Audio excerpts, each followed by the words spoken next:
Are you an American in the sandwich years thinking about moving abroad? Do you or someone you love have a disability? I'm Darian, an American who moved to the Netherlands, and this is part 29 of 31 things Americans should consider if they're planning a move abroad. Today's topic is navigating life overseas with a disability and how your experiences may differ from what you're used to in the US.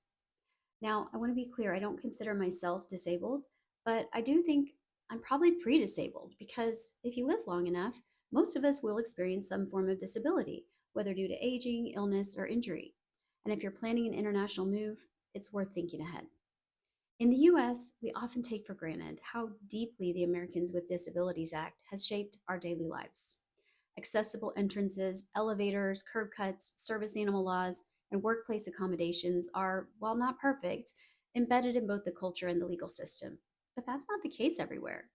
Many countries are older and simply weren't built with accessibility in mind and don't always have laws requiring it. Here in the Netherlands, I've seen some truly fantastic accommodations like electric tricycles with baskets, wheelchair hand bikes, and I've noticed the bike paths are perfect for electric scooters. But there are also steep stairs, old buildings without elevators, cobblestone sidewalks that make mobility challenging. I've seen a teenager on crutches struggling to navigate a school without an elevator. Access to healthcare can be another hurdle. Medications that are widely available in the US may be restricted or even banned elsewhere.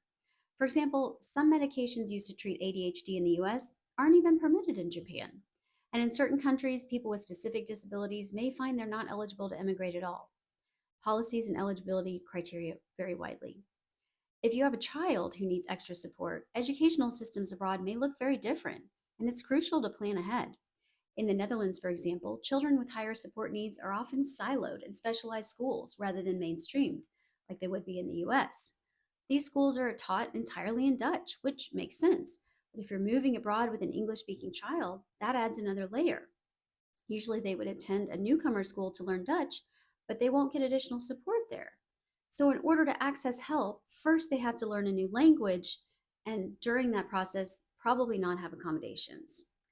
So, if this topic is relevant to you or someone in your household, I highly recommend seeking out people who've walked this path in your destination country. Connect with local or online communities and don't be afraid to ask tough questions.